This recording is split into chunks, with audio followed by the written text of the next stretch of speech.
And now, here's Act One of The Old Ones Are Hard to Kill. It begins with a stethoscope, a blood pressure reading, an electrocardiogram, and an altogether satisfying report on the health of Mrs. Ada Canby. Well, can't see a thing to complain about, Ada. That little congestion you had last time is all cleared up. All in all, I'd say you're doing fine. For a woman my age, you mean? The older the chicken, the tougher it is to kill. That's what my grandmother used to tell me, and she lived to be 98. Speaking of relatives, you see much of Walter. My grandson? Oh, the usual once-a-year visit. And he always comes up with the same complaint. What's that? That I shouldn't be living all alone. That big house of yours must get pretty lonely sometimes. Well, the truth is, Dr. George, I'm not alone there. You're not? I decided to take in the boarder last month. Really? I haven't written Walter about it. I'm sure he'd object to my taking in a stranger, but there's really nothing wrong with Mr. Paulson, except his health, maybe. His health? What's wrong with him? Oh, the poor man's had a terrible cold for the past 2 weeks. Won't let me do a thing for him, though. Well, where did you meet this Mr. Paulson? He answered the ad I ran. He's just back from South America. Been living in Brazil for years. He's a very nice gentleman, really. He keeps himself and tends his birds. He has the loveliest blue parakeets. You can hear them chirping all over the house. Oh, it's the friendliest sound. Well, I don't see anything wrong with what you're doing, Ada. Just make sure you don't go and catch the man's cold. Well, there's not much chance of that. The poor man hardly ever leaves his room. Well, how much do I owe you? I'll send you the bill. I'm sure you'll forget all about it. Promise me you'll send it.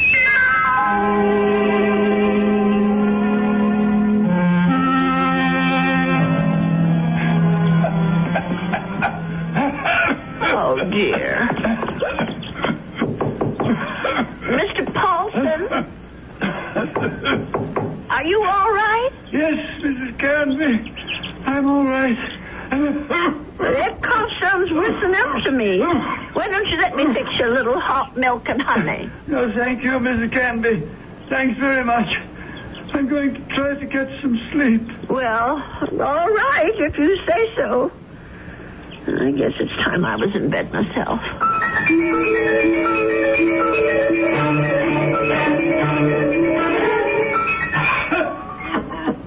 Oh, my, listen to that poor man. I wonder if he keeps his birds awake, too. Mrs. Canby, please. For heaven's sake, is he calling me? Mrs. Canby! He is calling me. I'm coming, Mr. Paulson. Oh, no. Where are those darn slippers? I'll be right there. What is it, Mr. Paulson? What's the matter? Mrs. Canby. Mr. Paulson, just look at you. Why didn't you tell me you were so sick? I would have called a doctor. No, too late now. Too late. I know a very good doctor. I saw him only this afternoon. I'll go and call him right now. No, please, listen to me. Well, I've got to get help for you, Mr. Paulson. I'm dying. Confession. Well, do you want to preach? Is that what you want? Richardson murdered 10 years ago.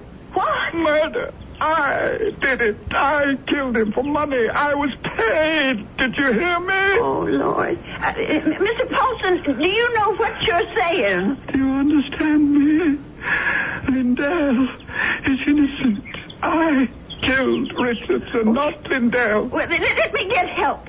You can tell them yourself, Mr. Paulson, and the police and the doctor. You tell them, please. Tell them to free Lindell. He's innocent. Tell them I'm the one who killed Richardson 10 years ago. Oh, I don't know anything about such things, and I don't want to. I did it. I killed Richardson. I did it. I don't want to hear it. Please don't tell me. Please. Mr. Paulson, Mr. Paulson? Oh, dear God, I think he's gone.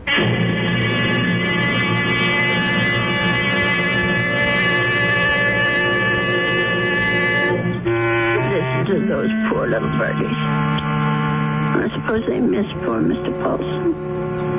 I'll lay them in his room. Well, let's see about this letter now. Dear Walter, I hope you don't mind my turning to you for advice, but I really don't know what to do. It's been 3 days since my boarder, Mr. Paulson, passed away, and I still haven't told the police what the man said to me. I just can't bring myself to get mixed up in anything like this. Dear, what's the use of writing Walter? He'll probably think I've dreamed it all up. No, I'll just forget it. Only how do you forget such a thing? Those names, I keep hearing them. Richardson, Lindell. Lindell is innocent. Oh, dear God, what if it's all true? If Mr. Paulson actually murdered this Richardson and Lindell is innocent? Only, well, who are they?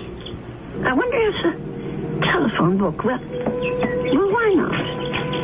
Let's see. Richard, all right. C-H-A-R-S. Yes, here it is.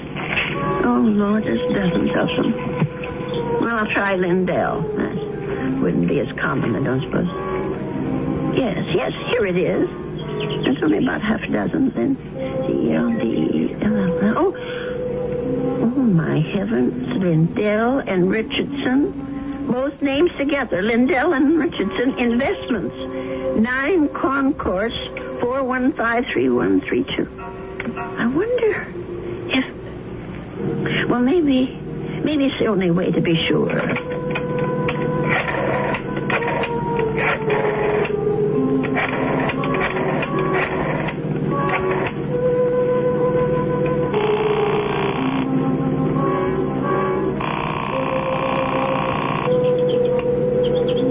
Oh, hello? May I speak to Mr. Lindell? He isn't? Well, then what about Mr. Richardson? Oh, I see. Well, is there someone there I can speak to? Yes, please. Thank you. Hello. This is Mr. Chelton. May I be of service? Well, maybe you can. I want to know about your Mr. Richardson, about when he died. I think I did business with him once, a long time ago. Well, it's 10 years, madam, just about. But if you're interested in investment advice... Well, I'll think about it. Thank you very much. 10 years.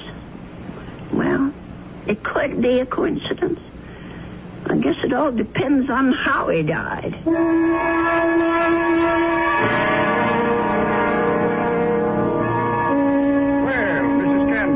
Come in. Have a seat.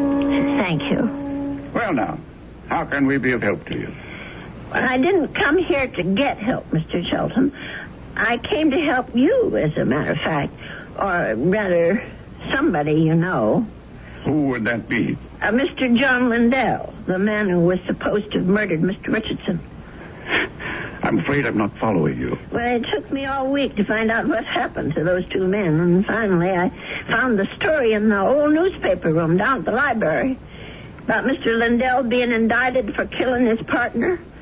But I'm sure you know the whole story a lot better than I do. Well, of course I know the story, but that was quite a long time ago, Mrs. Canby. 10 years doesn't seem so long when you're my age. Anyway, the point is that I can help your Mr. Lindell, only I can't do it alone. Did you know John Lindell? No, I didn't. Nor Mr. Richardson, for that matter. The man I knew was named Paulson. Who? I rented a room to Mr. Paulson, and he died about 8 days ago of pneumonia.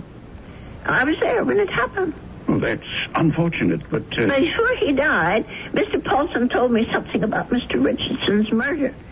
He said Mr. Lindell hadn't been responsible, that he, Mr. Paulson, had committed it. For money. Oh, Mrs. Canby, listen to me. It was this man Lindell that bothered him.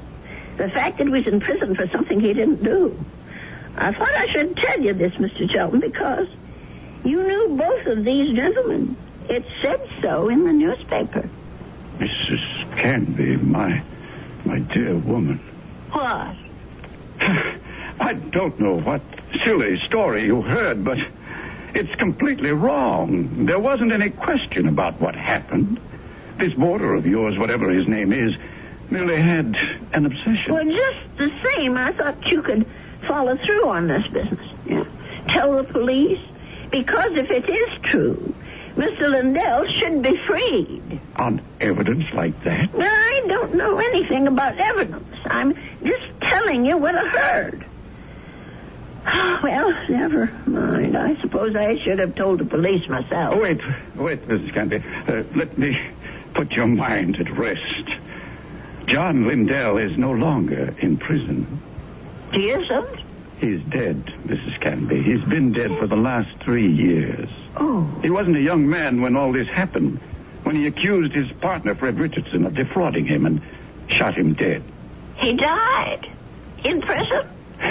Even if all you say is true, that this man was Richardson's murderer, you can't help John Lindell any longer. He's beyond that. But his name, don't you want to clear his name? Have you any proof? Any living witness? Just myself. Forget it, Mrs. Canby. That's my advice to you. The old wound is healed. Don't reopen it. Oh, well, it troubles me so. I haven't thought of anything else since it happened. Perhaps if I saw a minister, if I had some advice from a man of God, maybe... Mrs. Canby, now you said something. Now you've shown me the way. That's where our answer lies, dear woman, in prayer. Mm-hmm. In the forgiveness of our dear Lord. Will you pray with me, Mrs. Canby? Pray? Here? Why not? God is everywhere. Please, join me. Dear Lord, tell us what to do. Give us your divine guidance. Show us the path to righteousness. Mr. Shelton, Help us, O Lord. Help us to understand. Teach us to forgive the sins of others and to forget them. To forget. I feel much better now, Mrs. Canby. Do you? I'm not sure. Let us turn this matter over to God, Mrs. Canby, not to the police, but to the Lord. It's in his hands now. Don't you agree? Well, in a way, that's true. Since they're dead now. All of them.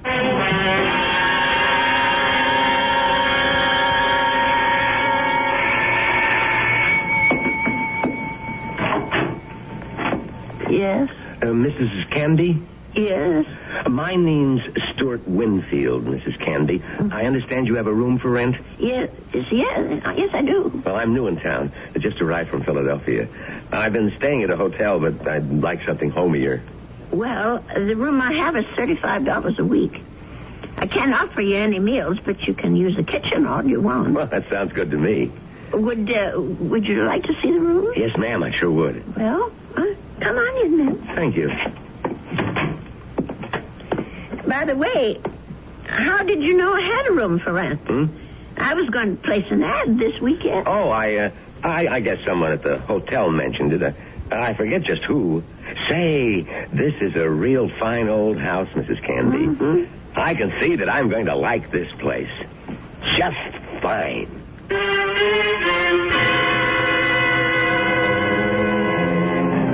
And so Mrs. Canby has a new boarder. He's a very personable young man with a great deal more charm than old Mr. Paulson had. Perhaps in a little while, Mrs. Canby will be able to forget her former boarder and the shocking confession he made on his deathbed. I'll be back shortly with Act 2. I was...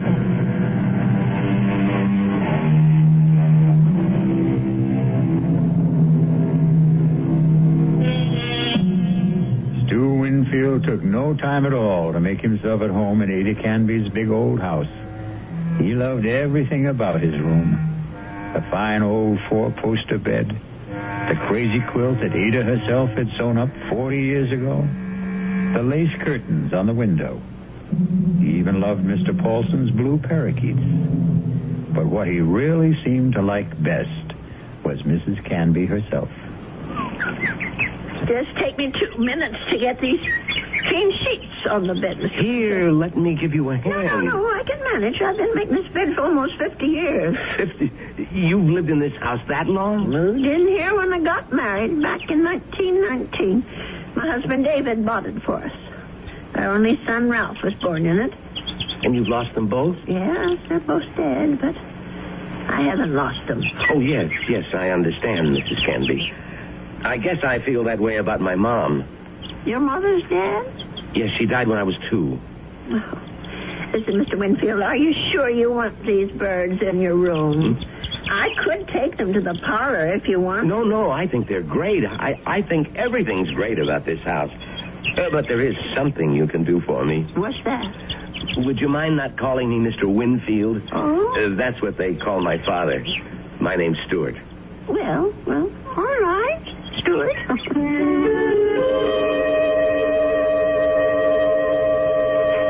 Dear Walter, I think it's about time I told you that I have a boarder in the house. Mr. Winfield is the nicest young man you could want to meet. He's a great deal friendlier than my first gentleman, Mr. Paulson, and he seems to like nothing better than to sit around evenings and talk. We talk about his home and his parents and his plans for the future. I think the poor boy misses his home and family, and I'm sort of a substitute for all that.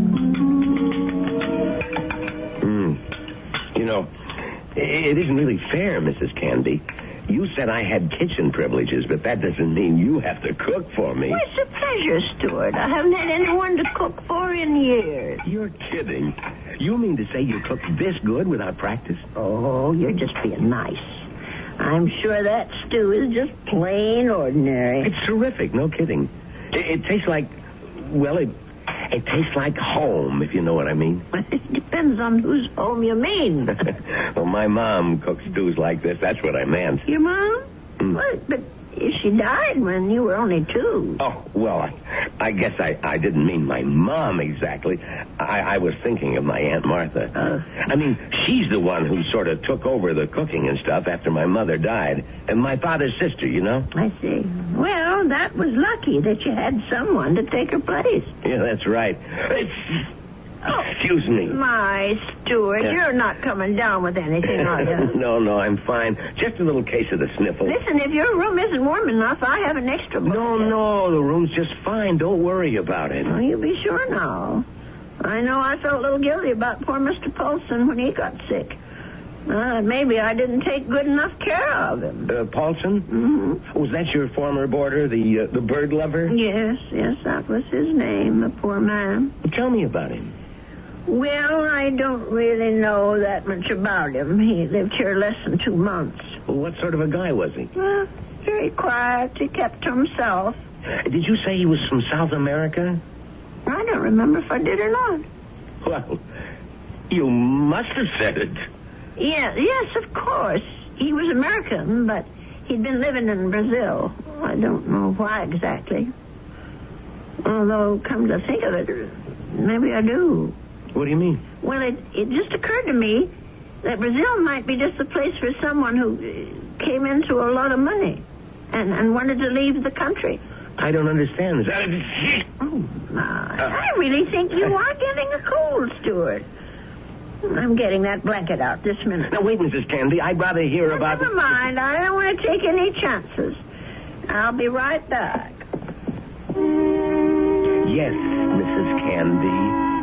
Don't take any chances.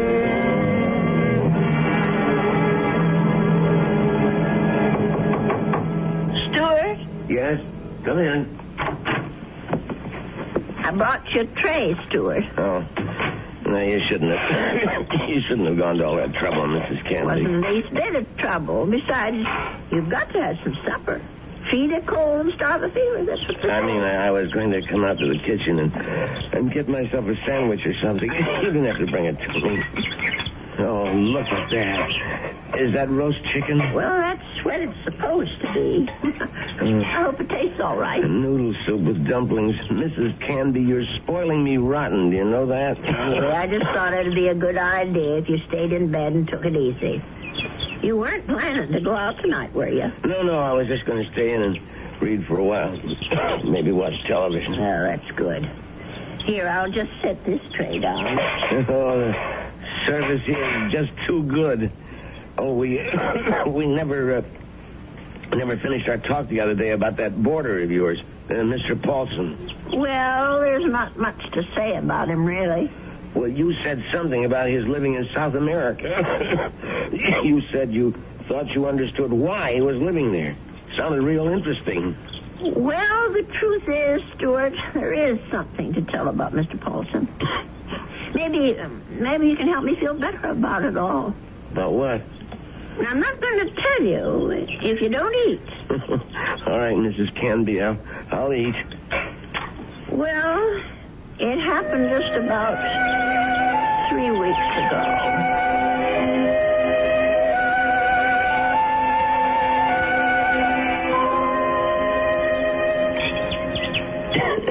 You know something, Mrs. Candy? That's about the best roast chicken I've had in years. I'm sure I spoiled your appetite with all my chatter. No, that was a really interesting story. But what do you think of it all, Stuart? No, the killer is the man who hired Mr. Paulson. Don't you see? Is it right that he should get away with it? No, wait a minute. You're jumping to conclusions. No, I'm not. Mr. Paulson told me that he was hired to do this thing. Well, maybe he was hired by Lindell. Maybe Lindell hired him, and then Paulson got cold feet, and Lindell did the shooting himself. No, I'm sure that isn't true. You see, I read the newspaper article all about it. Well, you really were thorough about this, weren't you, Mrs. Candy? You poor man. That cold's gone to your chest now, hasn't it? No, I'm all right. Stop worrying about me. Let's talk about this other problem of yours. Well, maybe I'm making it more of a problem than it should be. Maybe if I just told the police everything, I could forget it once and for all.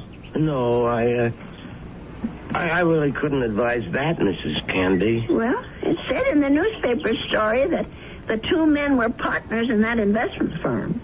Mr. Lindell thought that his partner Richardson was cheating, taking money out of the firm, and that's why he's supposed to have shot him. Wasn't there a witness to the shooting?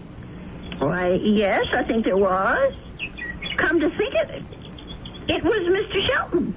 That's right. Well, doesn't that wrap it up for you? Well, it would if it wasn't for Mr. Paulson. Listen, Mrs. Candy, you know how much I like you. Why, in just a few days, you're more like family to me than my Aunt Martha ever was. Well, it's nice of you to say, Stuart. And that's why I want you to listen to me about this. That's why I want you to forget about this whole foolish thing. And listen to you. You sound awful, Stuart. Just terrible. No, I'm all right. No, you're not all right. I'm going to get you some cough medicine right this minute.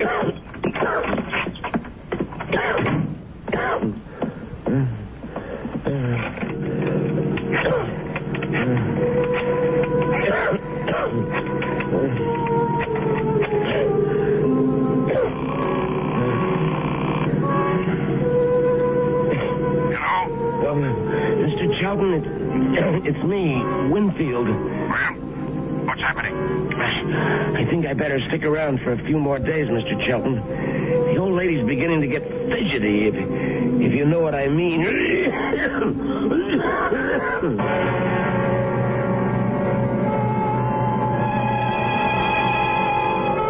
Well, something tells me that Stuart Winfield isn't such a nice young man after all. Could it be that he wasn't telling Mrs. Canby the truth about his dear mother and his Aunt Martha? Could he have not told her the truth about his plans for the future? Of course, the real issue is, what sort of plan does he have for Ada Canby's future? I'll be back shortly with Act 3. If you want to...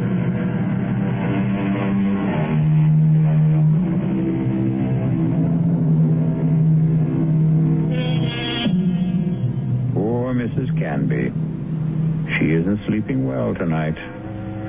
But of course, Mrs. Canby has good reasons for insomnia. Her thoughts are whirling. Her boarder Stuart was right. She doesn't want the bother of going to the police. And she firmly believes in the old adage, if you don't trouble trouble, trouble won't trouble you. But still... Oh, my. I'm just never going to get to sleep tonight. Poor Stuart. He's still coughing. I'm sure that room is just too drafty. I never should have let any boarders in until I got the windows fixed. Oh, dear. That poor boy. I'll never forget the terrible night Mr. Paulson was coughing so badly. Huh? And the way he looked, all gray and shrunken. If only I knew he was so sick. No.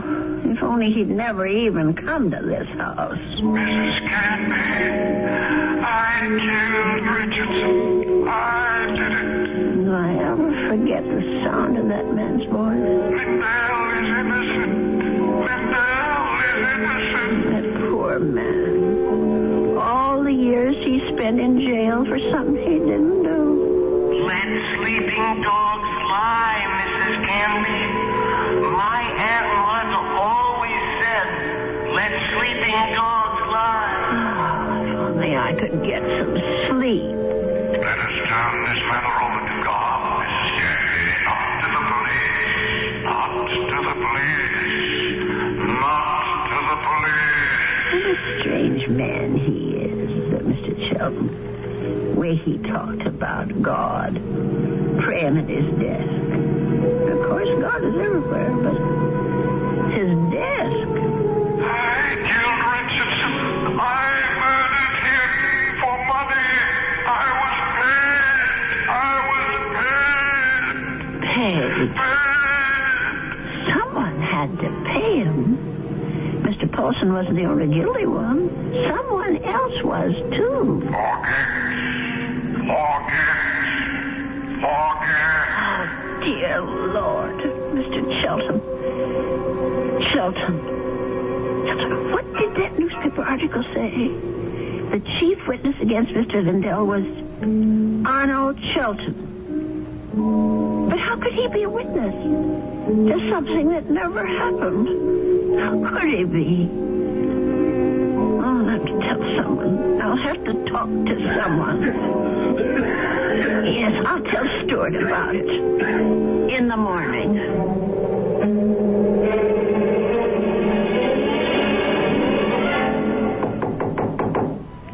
Stuart, are you awake? Yes, I'm up, Mrs. Canby. Come in. Oh, no. Now, don't tell me I'm getting breakfast in bed, too. Well, I know you had a terrible night last night, Stuart. You were coughing much worse than ever. I guess that medicine wasn't very good. Sorry I kept you awake, Mrs. Canby. No, that wasn't your fault. No. Something else kept me up. What was that? Oh, my mind, I guess. Maybe I should say my conscience. Oh, that sounds serious. But it is something serious, Stuart. Well, I might have let a man get away with murder. No, it's even worse than that. He did something worse than murder. You're talking about Paulson again.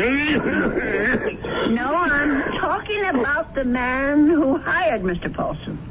He didn't just have that man Richardson shot. He let an innocent person go to jail and die there. Now, that's like committing 2 murders, if you ask me. I have to tell you something that occurred to me last night. Sure, go ahead. Well, it's about Mr. Shelton. Mr. Arnold Shelton. Yeah? Go on. I'm listening. Stuart, I wonder if maybe the reason Mr. Shelton was so upset with me, the reason he didn't want me to go to the police, was because he was afraid. Explain what you mean. Well, what I mean is maybe Mr. Shelton had good reason, besides the one he told me. He was working for both Mr. Richardson and Mr. Lindell at the time of the murder. Well, so what? Well, he was also the chief witness at the trial.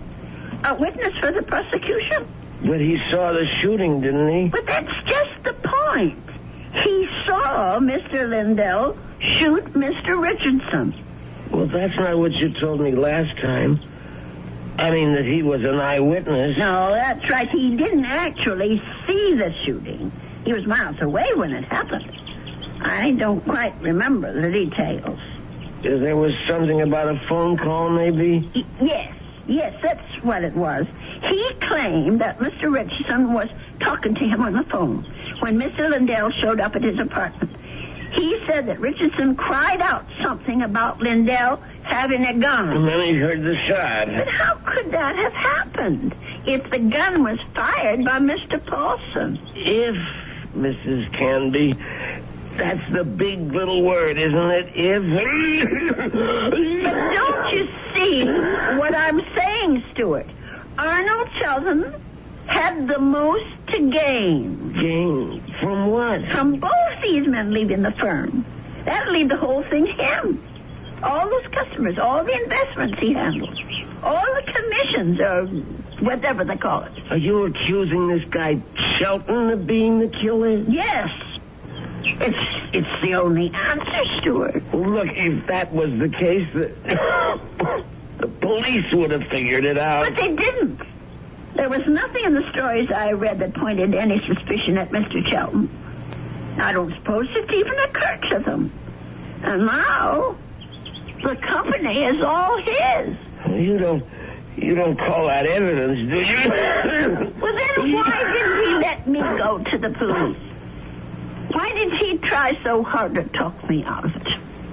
That man was praying to it. He was taking the name of the Lord in vain.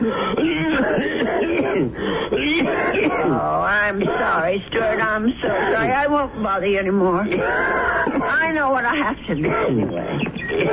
Mrs. Candy. I won't be gone long, Stuart. No, wait. But the minute I get back, I'm going to call Dr. George and ask him to come over. You're sick. Never mind the doctor. You're calling the police. No, I won't call them. You're right. I don't want them tracking mud in my parlor. I'm going down to the station house and talk to them. I'll get dressed now and go straight there. Please think about what you're doing. I'll tell them what I know, and they can do the rest. Now, you try to eat something, Stuart. Please. Mrs. Candy.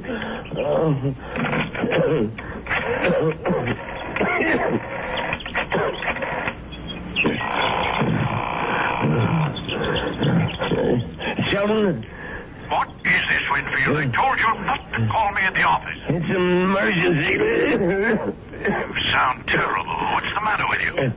I'm sick. Only you're going to be a lot sicker. What are you talking about? The old lady. I can't stop her. She's decided to talk. What? She figured it out. Figured out exactly what you did, Sheldon, and how you did it. You fool. You've got to stop her. Do you hear me? That wasn't part of the deal, Sheldon. It's all of the deal now. The price didn't include anything like that. The price just doubled. Old ladies are always having accidents. Make her have one. Make her have one now, Winfield. All right. She's gonna have a fall down the cellar steps. Right now. I gotta get my robe on and my slippers. I gotta hurry.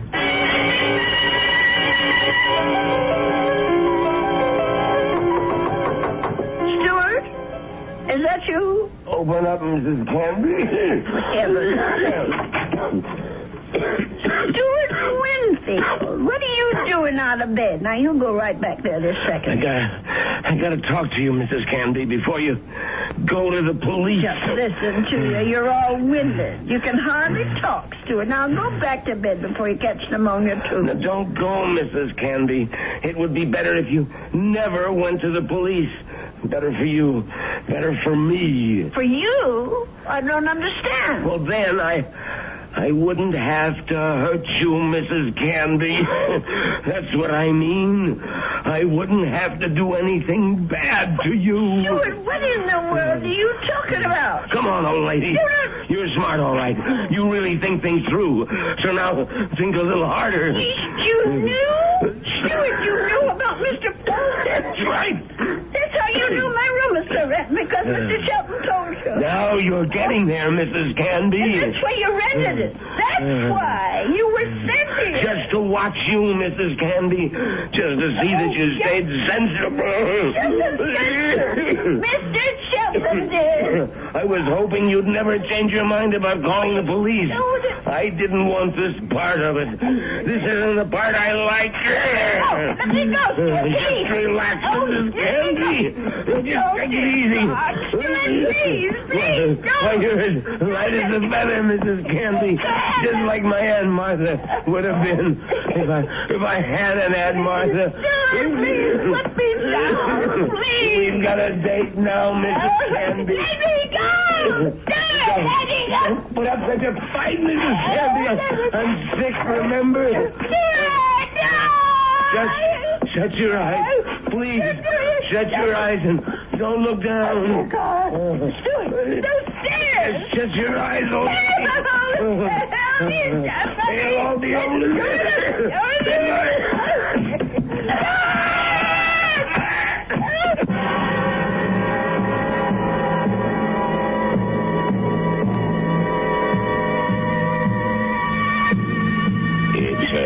It's all right now, Ada. Just be glad that it wasn't you at the bottom of those stairs.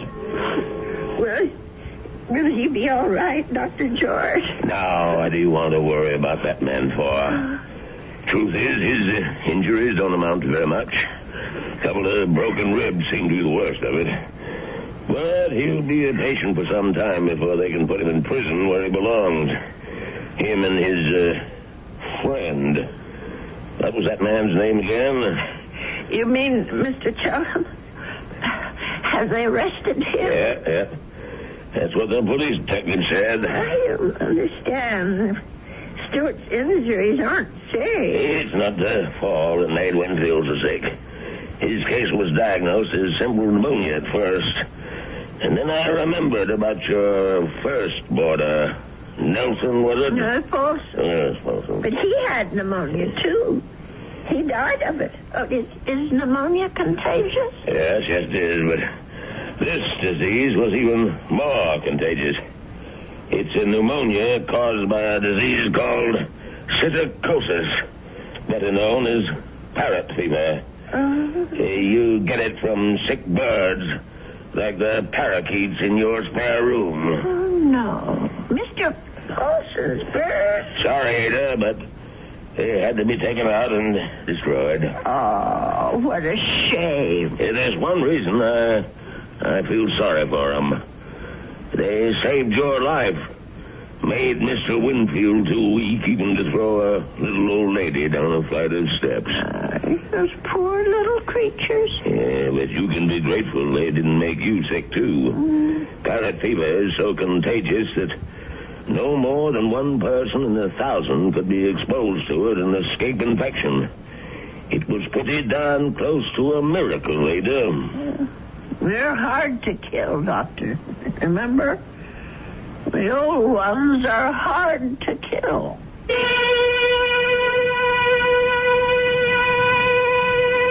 They say that people are living longer than ever before.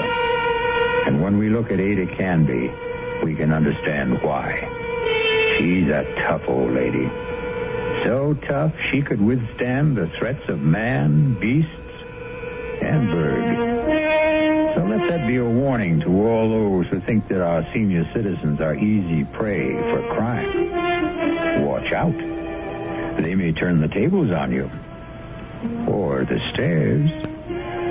I'll be back shortly.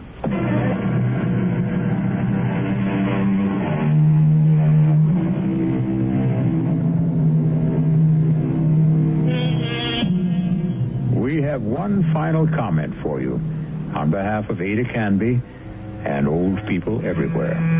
There's a saying, there's no fool like an old fool. But it's also true that there's no wisdom and strength like old wisdom and strength. There. Does that make you feel better about your next birthday? Our cast included Agnes Moorehead, Leon Janney, and Roger DeKoven. The entire production was under the direction of Hyman Brown. This is E.G. Marshall, inviting you to return to our Mystery Theater for another adventure in the macabre. Until next time, pleasant dreams.